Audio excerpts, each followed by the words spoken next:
जय हिंद दोस्तों, welcome to VIP civil गुरु। तो गाइज आज फिर से एक न्यू टॉपिक आप लोग के लिए लेकर के आ गया हूं, जो कि आप लोग का होने वाला है रेनफोर्समेंट। बहुत सारे लोगों को डाउट रहता है। आज बस सिर्फ 10 मिनट दीजिए और पूरी क्लास में आप लोग के रेनफोर्समेंट से जितने भी क्वेश्चंस बनते हैं एग्जाम में वो सारे मैं कवर करने वाला हूँ।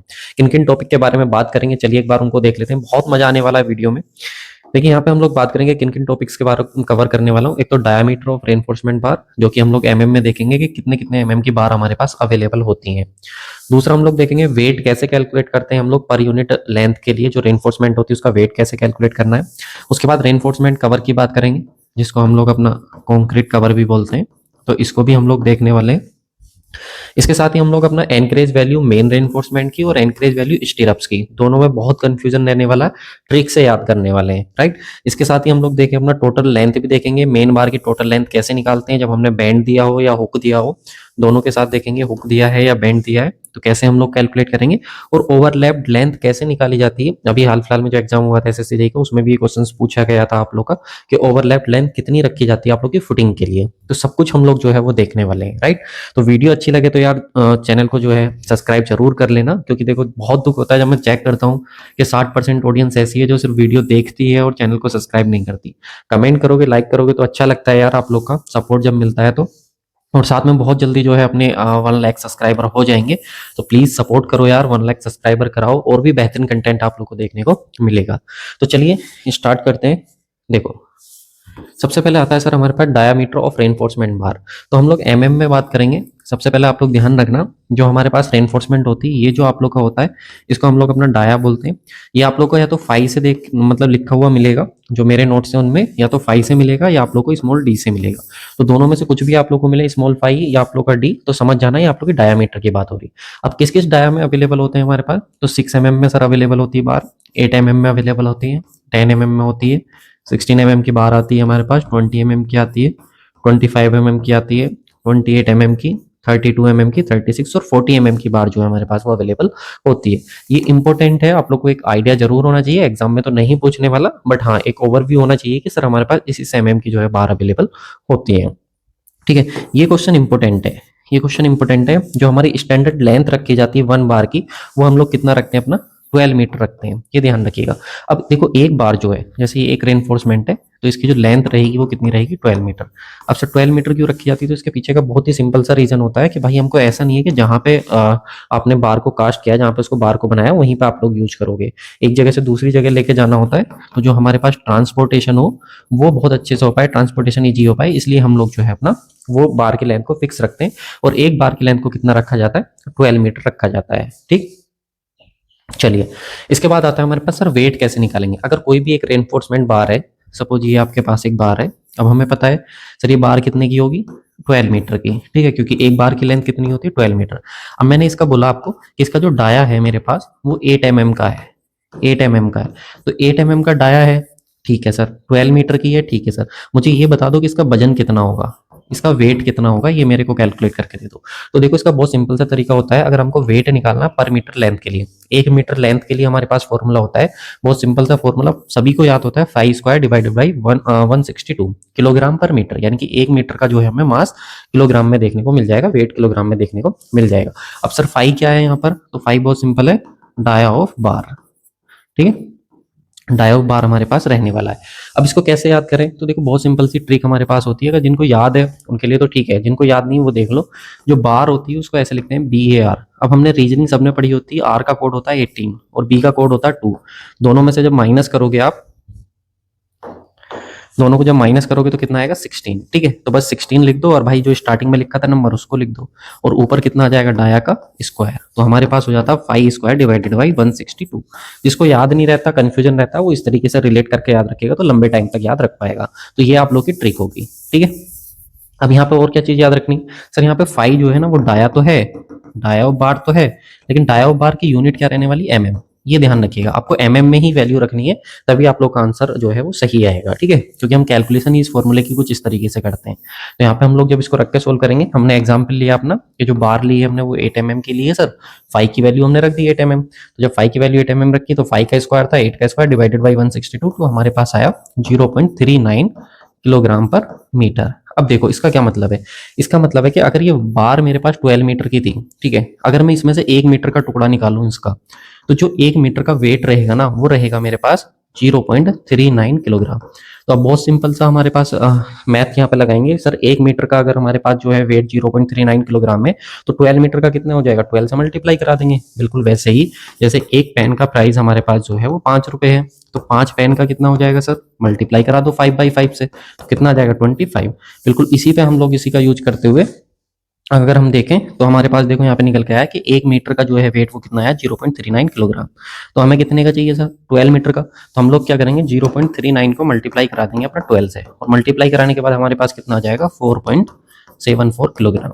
ठीक है, तो इसका क्या मतलब हुआ कि अगर मैं एक बार लेता हूँ जिसका डाया मेरे पास 8 mm है और उसकी जो हमारे पास लेंथ है वो कितनी है 12 मीटर है, तो उसका जो वेट रहेगा ना वो कितना रहेगा सर, 4.74 किलोग्राम रहने वाला है। एक जो छड़ रहेगी, एक जो रोड रहेगी, उसका वजन जो है वो 4.74 किलोग्राम रहेगा। ठीक है, तो ये क्वेश्चंस भी आप लोग का बहुत बार पूछा जाता है एग्जाम में। क्या करता है वो, यहाँ पे डाया चेंज कर देगा। अभी हमने 8 mm लिया है तो वो इसकी जगह 12 mm ले लेगा। ठीक है, वो इसकी जगह 16 mm ले लेगा। तो जो भी लेगा उसके अकॉर्डिंग हम लोग जो है अपना कैलकुलेशन कर लेंगे। ठीक है, चलिए इसके बाद नेक्स्ट आता है हमारे पास रेनफोर्समेंट कवर की बात करते हैं। ये अगेन वेरी वेरी इंपॉर्टेंट है, यहाँ से भी आप लोगों ने क्वेश्चंस देखे होंगे, एग्जाम में पूछे जाते हैं। अब सबसे पहले हमारा रेनफोर्समेंट का कवर देते क्यों, इसको हम लोग जैसा कि मैंने बताया, इसको हम लोग सर अपना कॉन्क्रीट कवर भी बोलते हैं, राइट। तो यहाँ पे रेनफोर्समेंट कवर या कॉन्क्रीट कवर की बात करें तो हमारी जो रेनफोर्समेंट होती है, जैसे अगर ये बात करो तो एक बीम का क्रॉस सेक्शन है। ठीक है, ध्यान से देखना है, बीम का क्रॉस सेक्शन है, ये हमारे पास कॉन्क्रीट है और कंक्रीट के अंदर जो है ये हमारे पास रेनफोर्समेंट है। ठीक है, अब इसमें भी रेनफोर्समेंट में दो तरीके की रेनफोर्समेंट नजर आ रही होगी आपको। ये तो है अंदर की साइड को होंगी, बीम में अंदर की साइड को, इस तरीके से बीम में अंदर की साइड को होंगी, तो ये तो हो जाएंगी लॉन्गिट्यूडनल रेनफोर्समेंट। ठीक है, ध्यान रखिएगा। और ये जो आपको दिख रही है, ये वाली जो दिख रही है रेड वाला पोर्शन, रेक्टेंगल जो दिख रहा, इसको हम लोग बोलते हैं अपना ट्रांसवर्स रेनफोर्समेंट। क्या बोलते हैं इसको, ट्रांसवर्स रेनफोर्समेंट, या दूसरा नाम होता है इसका सियर रेनफोर्समेंट। ठीक है, सियर रेनफोर्समेंट भी हम लोग इसको बोलते हैं। तो कौन सी रेनफोर्समेंट क्या है उसका नाम आप लोगों को जरूर पता होना चाहिए। अब इसके बाद देखो, यहाँ पे हम लोगों को सबसे पहले ये पता होना चाहिए कि यहाँ पे आप देखोगे तो ये रेनफोर्समेंट है हमारे पास। यहाँ पे हम लोग क्या करते हैं, अपना रेनफोर्समेंट से बाहर की साइड पे कुछ ना कुछ हमारे पास कवर रखा गया है। ये देखो, कॉन्क्रीट की सरफेस है, ये रेनफोर्समेंट है, तो इनके बीच का जो गैप होता है, इसी गैप को हम लोग बोलते हैं अपना कवर। अब ये कवर कितना रखा जाता है, क्यों रखा जाता है, पहले तो ये समझ लो कि सर एक्सपोजर जो कंडीशन होती है ना हमारे पास, जो इन्वायरमेंट की कंडीशन होती है, टेम्परेचर हो गया बाहर का, बोले कि मॉइस्चर हो गया, या फिर आप लोग का क्या कंडीशन है इन्वायरमेंट की, ठीक है, रेनी सीजन है, क्या सीजन है, तो उस सबसे हमारे रेनफोर्समेंट को बचाने के लिए हमें ये कवर अपना रखना होता है। ठीक है, यहाँ पे देखो थर्मल इंसुलेशन भी रखा हुआ है कि हीट वीट से बचाने के लिए हम लोग अपना इसको रखते हैं। क्यों, क्योंकि हमको पता है कि जो हमारे पास रेनफोर्समेंट है वो माइल्ड स्टील या आपकी HYHD की होगी, जो टेम्परेचर इंक्रीज होने पे एक्सपेंड होती है, तो इसलिए हमें पहले इसको सेव करना जो है वो बहुत जरूरी हो जाता है, राइट। तो सर क्यों देते हैं ये भी हमें क्लियर हो गया। अब यहाँ से कवर हमें ये रखना होता है, कितना कवर रखते हैं और कौन कौन से कवर होते हैं। तो सबसे पहले टाइप्स ऑफ कवर की बात करते हैं, तो हमारे पास सबसे पहले निकल के आता है सर इफेक्टिव कवर, दूसरा आता है हमारे पास सर नॉमिनल कवर, और तीसरा आता है सर हमारे पास क्लियर कवर। अब इसे कैसे याद रखेंगे, तो मैंने रेनफोर्समेंट ही उठा लिया, राइट। रेनफोर्समेंट में सबसे पहले मैंने ई उठाया, E4 कर दिया मैंने इफेक्टिव कवर, उसके बाद एन उठाया, N4 कर दिया मैंने सर नॉमिनल कवर, और सी मैंने उठाया और सी मैंने कर दिया अपना क्लियर कवर। अब हमसे सर एग्जाम में कौन सा पूछेगा, चलो ये तो हमको याद होगी, एग्जाम में आप लोगों से पूछेगा नॉमिनल कवर, याद रखिएगा ये इंपॉर्टेंट है, ये आप लोगों से पूछेगा। तो एक तो आप लोगों से पूछेगा कि कंडीशन के अकॉर्डिंग के सर बीम है, कॉलम है, फुटिंग है, क्या है आपके पास, तो उसके अकॉर्डिंग हम नॉमिनल कवर कितना रखेंगे। दूसरा आपसे पूछेगा कि देखो मैंने बताया कि हम ये जो कवर रखते हैं वो एक्सपोजर कंडीशन से बचाने के लिए रखते हैं, तो दूसरा हमसे पूछता है कि एक्सपोजर कंडीशन के अकॉर्डिंग बताओ कि हम कितना कवर रखेंगे। ठीक है, तो दोनों क्वेश्चन पहले क्लियर करना बहुत अच्छे से कि आपको पहला क्वेश्चन तो पूछेगा वो आप लोग का कि स्ट्रक्चर के अकॉर्डिंग, कि स्ट्रक्चर कौन सी है सर, बीम है, कॉलम है, क्या है, ठीक है। और दूसरा आप लोग का एक्सपोजर कंडीशन के अकॉर्डिंग। अब सर क्या पूछेगा, कैसे पूछेगा, एक बार दिखा दीजिए, तो चलो एक बार उसको देख लेते हैं हम लोग। ये आप लोग को समझ आया, तो एक बार इसको अच्छे देख लो कौन सा कवर कितना होता है। ठीक है, यहाँ पे देखो ये हमारे पास लॉन्गिट्यूडनल रेनफोर्समेंट थी, तो लॉन्गिट्यूडनल रेनफोर्समेंट के सेंटर से, लॉन्गिट्यूडनल रेनफोर्समेंट के सेंटर से और कंक्रीट के आउटर मोस्ट फाइबर तक, यहाँ तक जो ये हमारे पास होता है वो हमारे पास होता है इफेक्टिव कवर। ठीक है, इसके बाद देखो दूसरा देखो, ये हमारे पास ट्रांसवर्स रेनफोर्समेंट थी, तो ट्रांसवर्स रेनफोर्समेंट का भी तो कहीं ना कहीं सेंटर होगा ना, तो उसके सेंटर से लाइन पास करो ट्रांसवर्स रेनफोर्समेंट की, और वहां से लेकर के कंक्रीट के आउटर मोस्ट फाइबर तक जो हमारे पास ये गैप होता है, इसको बोलते हैं हम लोग नॉमिनल कवर। इसको क्या बोलते हैं, नॉमिनल कवर। अब इसके बाद देखो जो हमारे पास ये ट्रांसवर्स रेनफोर्समेंट है, इसके आउटर फाइबर से, आउटर फाइबर से और कंक्रीट के आउटर फाइबर तक जो हमारे पास एक गैप होता है, इसको बोलते हैं हम लोग क्लियर कवर। ठीक है, तो यहाँ से एक और चीज याद रखिएगा आप लोग, सबसे बड़ा जो होगा वो आपके पास इफेक्टिव कवर होगा, फिर उससे मतलब सबसे बड़ा इफेक्टिव कवर, फिर उससे छोटा नॉमिनल कवर, और फिर उससे छोटा क्लियर कवर। इस तरीके से आप लोग को ये भी याद रखना कि कौन सा कितना होता है। एग्जाम में कौन सा पूछेगा, नॉमिनल कवर पूछेगा। ठीक है, ध्यान रखिएगा। चलो, अब कौन सा कितना होता है, तो यहाँ पे बहुत अच्छे से देख सकते हो, concrete cover in RCC design as per IS 456-2000, जो हमारा कोड होता है IS 456-2000, उसी के बेस पे हम लोग अपना इसको देखेंगे। ठीक है, सबसे पहले हम लोग बात करते हैं अपने स्लैब की। ठीक है, स्लैब की, स्लैब हो गया, बीम हो गया, इसके बाद हमारे पास कॉलम हो गया, और फिर हमारे पास फुटिंग हो गया। अभी ट्रिक से याद करेंगे क्लास में ही, सही है। देखो स्लैब है, तो स्लैब में अगर आप देखो तो एस का कोड होता है 19, ठीक है, और ए का कोड होता है 1, और 19 और 1 को जोड़ोगे तो कितना आएगा 20। तो यानी कि सर हम स्लैब के केस में अपना नॉमिनल कवर कितना रखते हैं 20। इसके बाद देखो सर बी का कोड कितना होता है 2, ई का कोड कितना होता है 5, यानी कि सर हम लोग बीम के केस में कितना रखेंगे अपना 25 mm का कवर रखेंगे। इसके बाद आप लोग का sir column, column C4 column, C4 4 भी तो होता है, और ओ को थोड़ी देर के लिए 0 मान लो, तो कितना हो जाएगा हमारे पास 4 0 मतलब 40 mm। ठीक है, इस तरीके से याद कर लेंगे। फुटिंग का देखो, फुटिंग में F for footing, F for 5, F for footing, F for 5, और O को ले लो 0, तो फुटिंग के केस में कितना हो जाएगा 50 mm। तो किस केस में कितना होता है इजीली आप लोग को जो है वो याद हो गया होगा कि कितना हमको नॉमिनल कवर रखना है। ठीक है, तो ये तो था हमारा किस केस में, जब मैंने आप लोग को बताया कि वो स्ट्रक्चर बोलेगा कि कौन सी स्ट्रक्चर है। दूसरा केस कौन सा होता है सर, तो दूसरा केस होता है हमारे पास एक्सपोजर कंडीशन का। ठीक है, तो भाई एक्सपोजर कंडीशन को भी देखो, एक्सपोजर कंडीशन को देख लो आप लोग। माइल्ड है तो माइल्ड केस में क्या होगा, क्योंकि 5 आप लोग की एक्सपोजर कंडीशन होती है, माइल्ड के केस में होता है आप लोग का 20, मॉडरेट के कंडीशन में होता है, चलो इसको हम लोग लिख देते हैं, थोड़ा सा वीडियो बड़ी हो जाएगी बस, mild, moderate, severe, very severe, ठीक है, और एक्सट्रीम। तो याद रखना पहले केस में माइल्ड के केस में कितना आएगा 20 mm आएगा, इस केस में जो आएगा हमारे पास वो 30 mm आएगा, इस केस में हमारे पास 40 mm आएगा। पहले दो को जोड़ोगे 20 और 30 को, तो आ जाएगा हमारे पास 50 mm, जो कि अगला केस आ जाएगा। और बीच के दो को जोड़ोगे 30 और कि सॉरी ये 45 होता है, 30 और 45 को जोड़ोगे तो हमारे पास आ जाएगा 75 mm, यानी कि लास्ट का केस। पहले दो को जोड़ोगे तो ये वाला केस आ जाएगा, और ये सेकंड और थर्ड को जोड़ोगे तो ये वाला केस आ जाएगा। इस तरीके से आप लोग इसको याद रख सकते हो, बहुत इजीली आप लोग को ये याद हो जाएगा। ठीक है, तो आप लोग का आई होप कवर भी क्लियर हो गया होगा कि कितना कवर हमको रखना होता है। इसके बाद आता है हमारे पास encourage value of main reinforcement. तो मेन रेनफोर्समेंट की हमें एनकरेज वैल्यू निकालनी है, तो याद रखना दो केस होते हैं इसमें, एक टेंशन जोन का होता है हमारे पास और एक कंप्रेशन जोन का। तो कंप्रेशन जोन का याद रखना एनकरेज वैल्यू उतनी ही रखनी है जितनी डेवलपमेंट लेंथ होती है, बस यही क्वेश्चन आप लोगों से पूछेगा। ये आता है आप लोग का इंपॉर्टेंट, ये आप लोगों से पूछता है कि टेंशन जोन के लिए बता दो कि कितना हम लोग रखते हैं। तो ये भाई बहुत सिंपल है, आप लोगों को क्या करना है, देखो जो हम लोग की रेनफोर्समेंट होती है ना, हमें उसमें बैंड देना होता है। तो अगर आपने 45 डिग्री का बैंड दिया है कुछ इस तरीके से, ये एंगल कितना आप लोग का 45, तो याद रखना इस केस में जो वैल्यू रहेगी हमारे पास वो रहेगी एंकरेज वैल्यू 45। ठीक है, अगर आपने 90 डिग्री का बैंड दिया है तो 90 डिग्री के बैंड के केस में रहेगी आप लोग की 85, और अगर सर आपने 135 डिग्री का दिया है तो 135 डिग्री का होता है आप लोग का 12 और इसके बाद अगर आपने 180 डिग्री का बैंड दिया है तो इस केस में होता है आप लोग का 16 कहाँ पे देते हैं, मेन रेनफोर्समेंट के अंदर, याद रखिएगा। और ये हम लोग क्यों देते हैं, तो ये याद रखना जो हमारे पास एनकरेज होता है मेन रेनफोर्समेंट का, उसको इंक्रीज करने के लिए हम लोग इसको प्रोवाइड कराते हैं। बिल्कुल वैसे ही जैसे अगर मान लो कोई रस्सी है और उसको आपने ऐसे ही पकड़ा हुआ है सिंपल, तो उससे आपको अगर खींच रहे हो तो वो आपके हाथ से निकल जाएगी, लेकिन अगर उस रस्सी को आप अपने हाथ पे लपेट लो एक दो बार और फिर जब खींचोगे उसको तो उससे प्रॉपर एनकरेज हो गया, अब वो हाथ से नहीं निकलेगी। ठीक है, तो वैसे ही हम लोग क्या करते हैं कि जो रेनफोर्समेंट है हमारी वो कंक्रीट से बाहर ना निकले इजीली, मेन रेनफोर्समेंट, तो हम उसमें अलग अलग एंगल पे बैंड देते हैं और उसके अकॉर्डिंग हम ये वैल्यू अपनी कंसीडर करते हैं। राइट, ये आपको ध्यान रखना। और क्या इसको कैसे याद रख सकते हो, तो देखो बहुत सिंपल है, जैसे जैसे आप यहाँ पे 45 डिग्री इंक्रीज करोगे, यहाँ पे 45 डिग्री, यहाँ पे 45 डिग्री, यहाँ पे 45 डिग्री, तो यहाँ पे 4-5 वैल्यू इंक्रीज होगी, 4-5, फिर से 4-5 और फिर से 4-5, 4-5 4-5 वैल्यू आप लोग को इंक्रीज करते चले जाना। 45 से स्टार्ट करना, 45 से ही 4 उठा लेना और 4-5 वैल्यू कर देना, और उसके बाद 4-4 का गैप लेते चले जाना, और यहाँ से आप लोग को एनकरेज वैल्यू आराम से याद हो जाएंगी। राइट, चलो इसके बाद नेक्स्ट आता है आप लोग का एनकरेज वैल्यू फॉर स्टीरअप्स। ये भी इंपॉर्टेंट है। स्टीरअप्स के केस में क्या होता है कि देखो हमारे पास जो ये हमारे पास लॉन्गिट्यूडनल रेनफोर्समेंट है, ये सब बीम के क्रॉस सेक्शन है, याद रखना ये बीम के क्रॉस सेक्शन के अंदर हम लोगों ने रेनफोर्समेंट को शो किया हुआ है।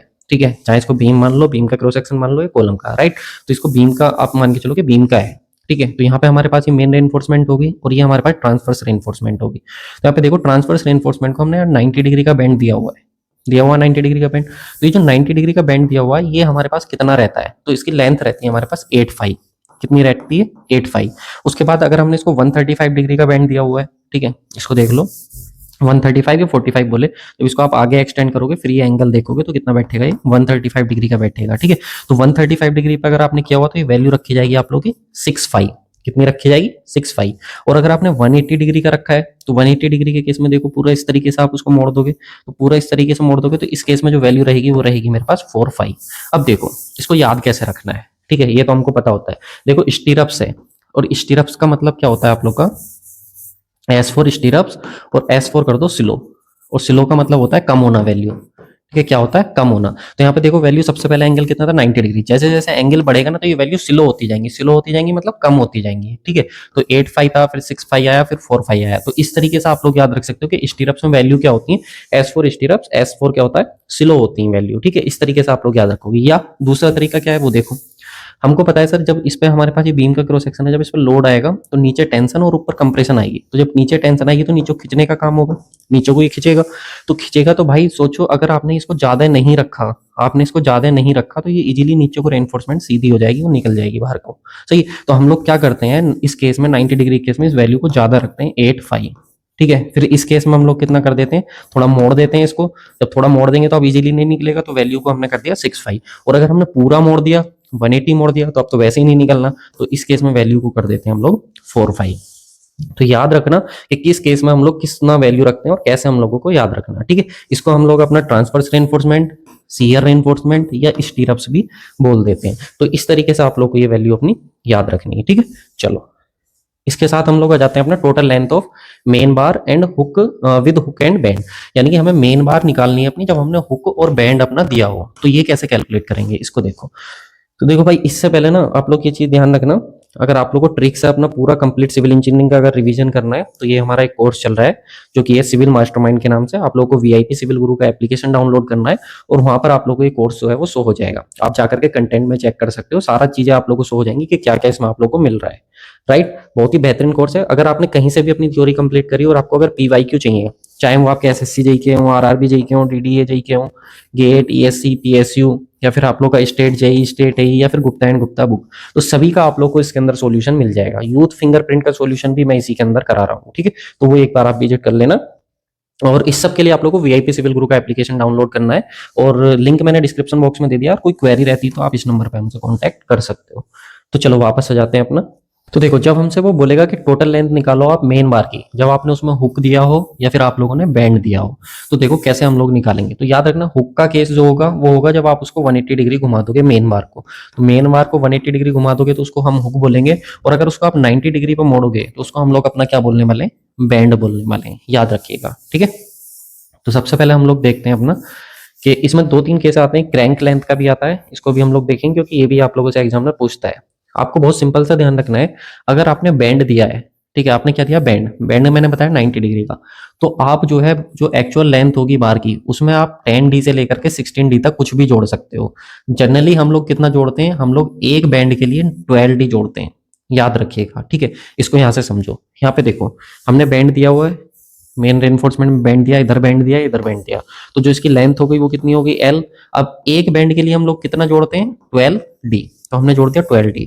इधर भी एक बैंड है तो इसके लिए भी कितना जोड़ेंगे, 12D। तो टोटल कितना हो जाएगा आप लोग का, L प्लस के 24D, ये आ जाएगी आप लोग की जो टोटल लेंथ रहेगी मेन रेनफोर्समेंट की, ठीक है। तो इस तरीके से आप लोग को कैलकुलेट करना। अगर आप लोगों ने हुक दिया है, इधर भी आपने हुक दिया है और इधर भी आपने हुक दिया है, तो अगर इसकी लेंथ L है तो इस L लेंथ में इधर हुक है ना, तो 180 डिग्री हमारा हुक होता है, तो इसके लिए हम जोड़ते हैं वन हुक के लिए 9D।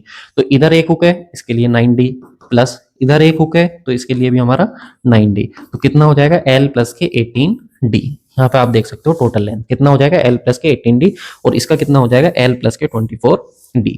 सही है, ये चीज आप लोग क्लियर हुई। अब इसके साथ ही हम लोग क्या करते हैं, जब हमारा होगिंग मोमेंट आता है, ठीक है, तो उस केस में हम लोग क्या करते हैं, अपना बार को क्रैंक कर देते हैं, इस तरीके से मोड़ देते हैं।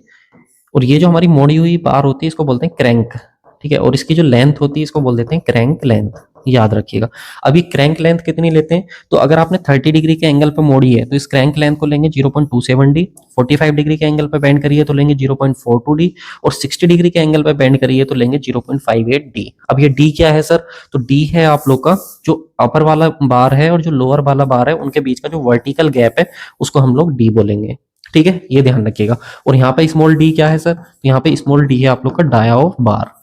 स्मॉल डी क्या है सर, डाया ऑफ बार। तो ये आप लोग को जो है वो ध्यान रखना है।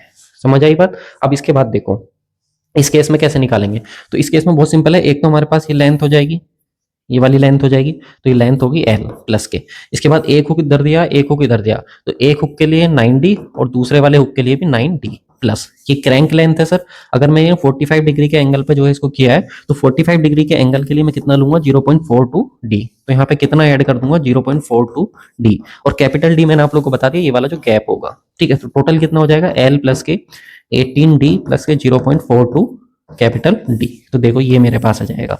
इसी तरीके से अगर दो क्रैंक होंगे तो मैं इसको दो बार जोड़ दूंगा, सही है ना, 0.42 डी को। बस इतना सा है, इतना ही आप लोग को जो है वो ध्यान रखना है। ठीक है, अब इसके बाद लास्ट आता है हमारे पास ओवरलैप लेंथ। ओवरलैप के बारे में बात करते हैं, बहुत इंपॉर्टेंट है, याद रखना। जब हमारे पास एक कॉलम है, अब जैसे कि मैंने बताया आप लोगों को कि हम लोग क्या करते हैं, एक बार की लेंथ को फिक्स करते हैं 12 मीटर। अब ऐसा तो है नहीं कि हमारा कॉलम जो है वो 12 मीटर का ही रहेगा भाई, कॉलम तो ऊपर चलते हैं, बहुत लंबे लंबे चलते हैं, तो हमें एक बार के साथ दूसरी बार को जोड़ना तो पड़ेगा ना। तो जहां पे हम जोड़ते हैं इसी को बोलते हैं लैप, लैप्ड या ओवरलैप्ड। ठीक है, कुछ भी हम लोग उसका अपना बोल देते हैं। तो कितना कितना ओवरलैप करना होता है ध्यान रखिएगा। जहां पे डी जो रहने वाला है वो डाया रहने वाला है, डी जो रहने वाला है वो डाया। तो अगर आपका कॉलम है, ठीक है, तो कॉलम में हम लोग जो अपना ओवरलैप करते हैं वो कितना करते हैं 40 डी का। याद कैसे करेंगे, तो C4 कॉलम C4 4 0। ठीक है, इतना ही हम लोग इसमें अपना कवर भी रखते हैं अगर आपको याद हो तो। बीम में कितना रखना है सर, बीम के केस में रखना है हमको 50 डी। इसको कैसे याद करेंगे, ये ओवरलैप हो रहा है ना, तो ये ओवरलैप कितना रखेंगे हम लोग, तो हमें पता था बीम का कवर कितना होता है 25, बी का कोड 2 और ई का कोड 5, मल्टीप्लाई कर दो 2 से, कितना आ गया 50 डी। तो 50 डी करके हम लोग इजीली अपना इसको याद कर लेंगे। ये क्वेश्चन अभी आप लोग को पूछा गया था कि नेक कॉलम के लिए हम लोग फुटिंग में कितना रखते हैं, तो फुटिंग के लिए रखते हैं हम लोग 16 डी। यहाँ पे देखो ये हमने बोड़ा हुआ है, इसको हम लोग डेवलपमेंट लेंथ भी बोलते हैं अपना, जो कि हमारे पास 16 डी रखा जाता है, याद रखिएगा। ठीक है, जो हम लोग मेन रेनफोर्समेंट के साथ इस वाली रेनफोर्समेंट को ओवरलैप कराया है, ये देखो यहाँ पे ओवरलैप हो रहा है, तो ये कितना रखा जाता है हमारे पास 16D रखा जाता है। ठीक है, तो यही था वीडियो। हो सकता है यार थोड़ी लंबी हो गई हो, पर आई होप आप लोग को सारे क्वेश्चन जो है वो क्लियर हो गए होंगे। बाकी भाई आप लोग एप्लीकेशन डाउनलोड करके इस कोर्स को भी विजिट कर सकते हो, बहुत ही बेहतरीन कोर्स है और आप लोगों को बहुत ज्यादा पसंद आने वाला है। आप पहले फीडबैक देखिए, कंटेंट देखिए, बहुत सारा कंटेंट अवेलेबल है इस कोर्स का। अगर आपको अच्छा लगता है तभी आप इसको ज्वाइन कीजिए, क्योंकि सभी सब्जेक्ट का रिवीजन भी हम लोग करा रहे हैं, पूरा ट्रिक बेस्ड रिवीजन इसमें आप लोग का रहने वाला है, और लेटेस्ट क्वेश्चन भी रहने वाले हैं जो हमारे सिविल इंजीनियरिंग के फील्ड और लैब टेस्ट रहते हैं वो सब आप लोग को इसमें देखने को मिल जाएंगे। Thank you so much for watching this video guys. Video देखने के बाद यार लाइक और कमेंट जरूर किया करो, और साथ में आप लोग जो है चैनल को सब्सक्राइब कर लो, क्योंकि यार 60% ऑडियंस जैसे कि मैंने आप लोगों को बताया ऐसी है जो चैनल को सब्सक्राइब नहीं करती, सिर्फ वीडियो देखती है। तो प्लीज आप लोग चैनल को सब्सक्राइब भी कर लो, क्योंकि बहुत सारा कंटेंट आप लोग के लिए यहाँ पर अवेलेबल है। तो thank you so much for watching this video.